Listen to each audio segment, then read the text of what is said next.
আসসালামু আলাইকুম। সর্বজন বিদিত প্রথম বাংলা গ্রন্থ কোনটা? সর্বজন বিদিত মানে কি? মানে সবাই যেটাকে বলে যে এটাই হচ্ছে প্রথম গ্রন্থ। এটা কোনটা?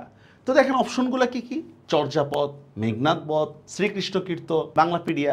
তো দেখেন খুব স্বাভাবিকভাবে আমরা কি জানি? যেহেতু চর্যাপদ প্রথম গ্রন্থ, তার মানে এটা হচ্ছে কি? বাংলা গ্রন্থ। ঠিক না? অ্যান্সার আমরা এটাই দিব স্বাভাবিক? না, একটু অপেক্ষা করেন।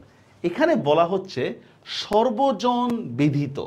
সর্বজন বিদিত মানে হচ্ছে যে বিষয়ে কোনো বিতর্ক নাই যে এইটা বাংলা গ্রন্থ।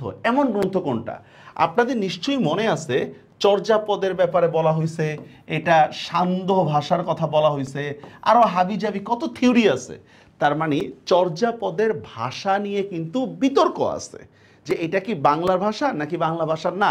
ডক্টর সুনীতি কুমার চট্টোপাধ্যায় এটাকে প্রমাণ করছেন এটা বাংলা ভাষা, কিন্তু অনেকের কাছে তো এটা প্রমাণিত না।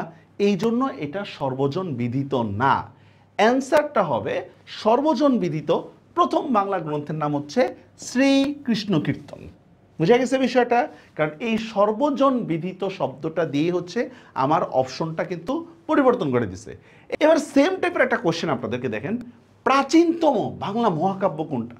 আরে মারাত্মক বিষয়, প্রাচীনতম বাংলা মহাকাব্য।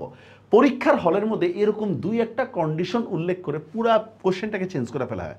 তাদের যেহেতু প্রাচীনতম বলছে কোশ্চেনের মধ্যে, তাহলে খুব স্বাভাবিকভাবে অ্যান্সার কোনটা হতে পারে?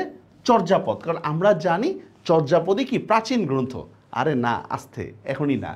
দেখেন এখানে বলা হচ্ছে বাংলা মহাকাব্য কোনটা।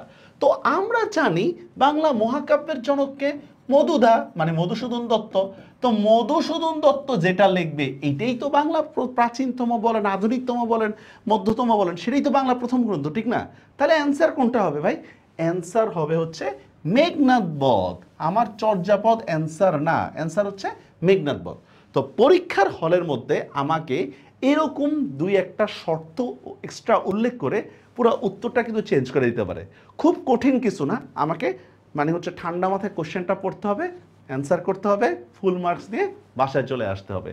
আশা করি বুঝতে পারছেন। সবাই ভালো থাকবেন। আল্লাহ হাফেজ।